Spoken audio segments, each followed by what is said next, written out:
Assalamualaikum warahmatullahi wabarakatuh. Halo anak-anakku kelas 4 SD Hadijah Wonorejo. Bagaimana kabar kalian? Bu Fia berharap kalian semua selalu dalam keadaan sehat walafiat dan tetap semangat belajar dari rumah.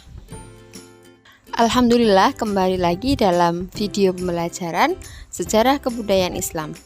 Kali ini kita akan belajar tentang ketabahan para sahabat Nabi Muhammad SAW. Dalam melaksanakan dakwahnya, Nabi Muhammad mendapatkan banyak serangan, penghinaan, dan penyiksaan dari kaum kafir Quraisy. Hal itu juga dialami oleh orang terdekat dan para sahabat Nabi Muhammad SAW. Berikut ini nama-nama sahabat dan orang-orang terdekat Nabi Muhammad yang mendapatkan tantangan dari kaum kafir Quraisy. Yang pertama adalah Khadijah binti Khuwailid. Kalian masih ingat? Khadijah ini merupakan istri dari Nabi Muhammad SAW. Dalam perjalanan dakwah Nabi Muhammad SAW, peran Khadijah sangatlah penting. Beliau selalu membantu dan mendukung perjuangan dakwah Nabi Muhammad. Beliau membantu dengan harta benda, jiwa, bahkan raganya.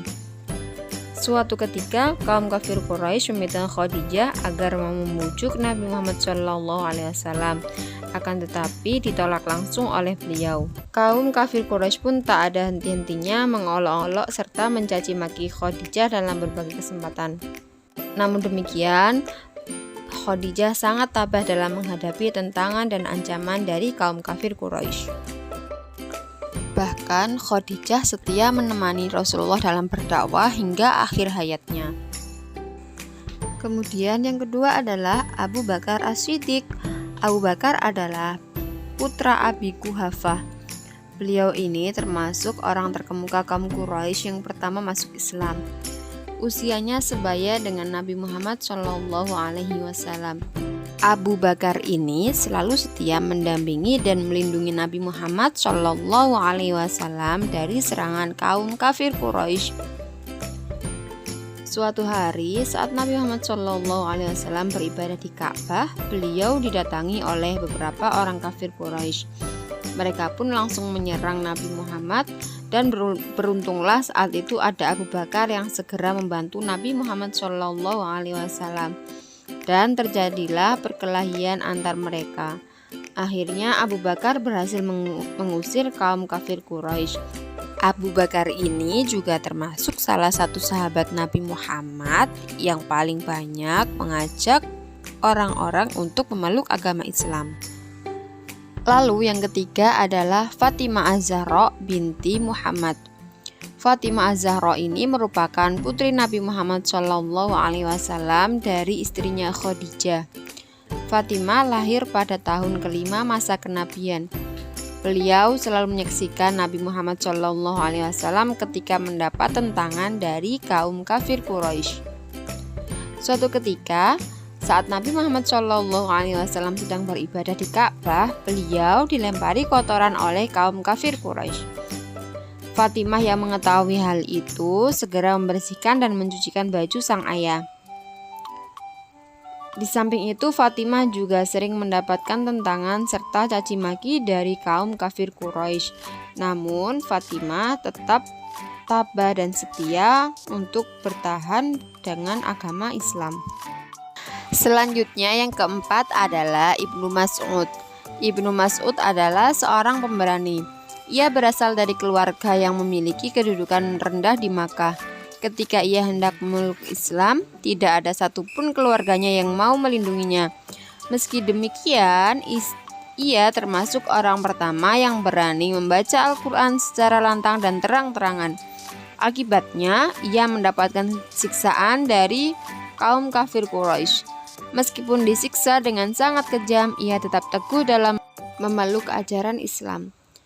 Setelah kejadian tersebut, ia diangkat saudara oleh Zubair bin Awam yang selalu melindunginya sehingga ia tidak mendapatkan siksaan lagi dari kaum kafir Quraisy. Lalu yang keempat adalah keluarga Sumayyah. Sebagai budak, keluarga Sumayyah mendapatkan cukup banyak siksaan dari majikannya yaitu Abu Jahal. Mereka tidak diberi makan selama beberapa hari hingga tubuh mereka semakin lemah. Namun ketiganya tetap teguh memeluk agama Islam. Sampai akhirnya setelah beberapa hari disiksa oleh Abu Jahal dan tidak diberi makan, Yasir, suami Sumayyah dan Sumayyah meninggal dunia. Sedangkan Ammar, anak Sumayyah, dipaksa untuk keluar dari agama Islam. Hingga dengan terpaksa pun Ammar mengaku keluar dari agama Islam lalu dibebaskan oleh Abu Jahal.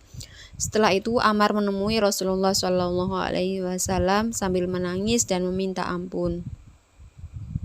Lalu ia pun kembali masuk Islam. Kemudian yang keenam adalah Arqam bin Abil Arqam. Arqam bin Abi Arqam ini termasuk golongan orang yang berada atau terpandang. Ia merupakan seorang pemilik rumah yang berada di kota Makkah. Ia bahkan menyediakan rumahnya untuk dipakai dakwah oleh Rasulullah SAW. Saat itu Rasulullah masih melakukan dakwah secara sembunyi-sembunyi. Beliau termasuk sahabat yang teguh pendirian dan kuat. Tidak jarang beliau pun juga mendapat cacian dan celaan dari kaum kafir Quraisy. Akan tetapi, Arqam bin Abil Arqam ini tetap teguh dalam pendiriannya memeluk agama Islam. Beliau juga mengikuti dakwah Nabi Muhammad SAW hingga hijrah ke kota Madinah. Lalu selanjutnya adalah Bilal bin Rabah, yaitu budak dari Umayyah bin Khalaf. Ia termasuk sahabat kesayangan Nabi Muhammad SAW. Ia seorang yang berkulit hitam dan dari Habasyah. Suatu ketika, tuannya yaitu Umayyah bin Khalaf mengetahui jika Bilal masuk Islam. Maka majikan Bilal sangat murka dan menyiksa Bilal hingga sangat kejam. Menghadapi siksaan Umayyah yang begitu dahsyat dan kejam, Bilal tetap berpegang teguh pada keyakinannya terhadap agama Islam. Hingga suatu ketika Abu Bakar melintas di tempat penganiayaan itu. Ia tidak tahan melihat Bilal disiksa begitu kejamnya. Lalu ia pun membebaskan Bilal meski harus membayar dengan sangat mahal. Setelah bebas, Bilal menjadi muadzin Nabi Muhammad SAW. Selain dari kalangan sahabat Nabi Muhammad, ada juga yang dari kalangan budak juga yang memeluk Islam juga mendapatkan siksaan. Namun mereka tetap gigih dan kuat dalam mempertahankan kebenaran yang diyakininya, yaitu Islam. Demikian tadi pembelajaran kita tentang ketabahan sahabat Nabi Muhammad SAW. Semoga bermanfaat. Kurang lebihnya mohon maaf. Wassalamualaikum warahmatullahi wabarakatuh.